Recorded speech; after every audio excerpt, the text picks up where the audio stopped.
Assalamualaikum warahmatullahi wabarakatuh. Perkenalkan nama saya Anissa Siva Fauzia Faturrahman dengan NIM 18030151559.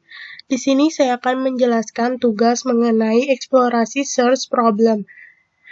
Yang saya akan pilih yaitu mengenai missionaries and cannibals problem.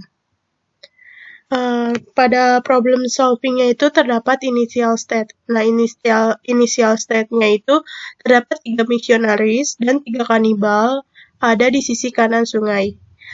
Successor function-nya itu untuk suatu perpindahan yang diwakili oleh jumlah missionaries dan jumlah cannibal pada satu waktu. Lalu goal test-nya itu yaitu 3 missionaries dan 3 cannibal ada di sisi kiri sungai. Lalu pada path cost-nya itu jumlah penyeberangan. Jadi initial state-nya itu pada gambar begini. Nanti goal set-nya itu akan jadi begini. Akan berpindah dari yang di sisi kanan, akan berpindah ke sisi kiri. Pada missionaries and cannibal ini saya menggunakan metode BFS. BFS adalah algoritma pencarian solusi yang melakukan pencarian pada graf atau pohon berakar secara melebar dengan cara mengunjungi simpul secara pre-order, yaitu mengunjungi suatu simpul kemudian mengunjungi semua simpul yang bertetangga dengan simpul tersebut terlebih dahulu. Simpul yang belum dikunjungi dan bertetangga dengan simpul-simpul yang tadi dikunjungi, demikian seterusnya.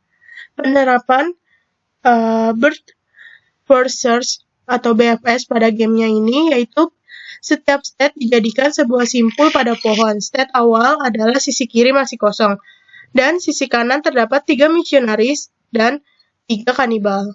Untuk mempermudah penggambaran, maka dibuat notasi untuk setiap simpul. Untuk state awal, notasinya adalah 0,0, 3,3, yang berarti di sisi kiri terdapat 0 missionaries dan 0 cannibal, dan di sisi kanan terdapat 3 missionaries dan 3 cannibal. Sedangkan notasi akhirnya adalah K 3,3, 0,0. Di sini contoh state space pohonnya. Jadi warna merah itu berarti yang state-nya salah. Nah, kalau warna merah plus garis berwarna merah juga, itu berarti state tersebut telah dikunjungi.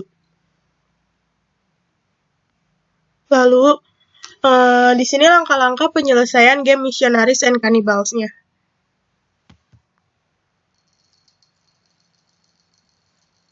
1.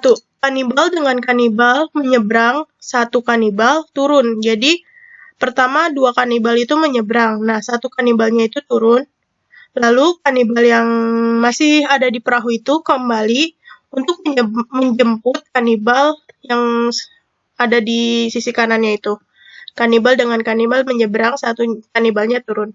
Lalu, kanibal yang satunya itu, yang tadi masih di perahunya itu, turun lagi di sisi kanan.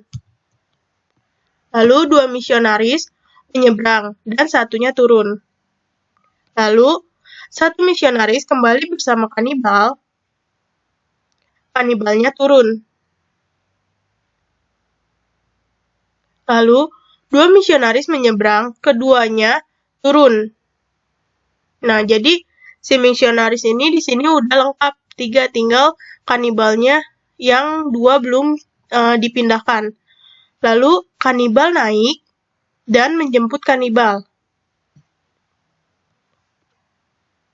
Lalu yang masih ada di perahunya itu menjemput lagi kanibal yang satunya pada sisi kanannya. Lalu menjemput, habis itu 2 kanibal yang tadi menyeberang itu turun semuanya. Akhirnya si missionaries dan kanibal itu semua ada di sisi kiri. Jadi pada kesimpulannya itu algoritma BFS dapat diterapkan untuk berbagai macam masalah. Salah satunya adalah untuk pencarian solusi dari game Missionaries and Cannibal. Karena pencarian dilakukan secara melebar dari node akar sampai node akhir. Kelemahan dari algoritma ini adalah memerlukan banyak memori karena pencarian yang banyak, dan keuntungannya adalah langkah yang dihasilkan lebih optimal. Kurang lebihnya mohon maaf. Wassalamualaikum warahmatullahi wabarakatuh.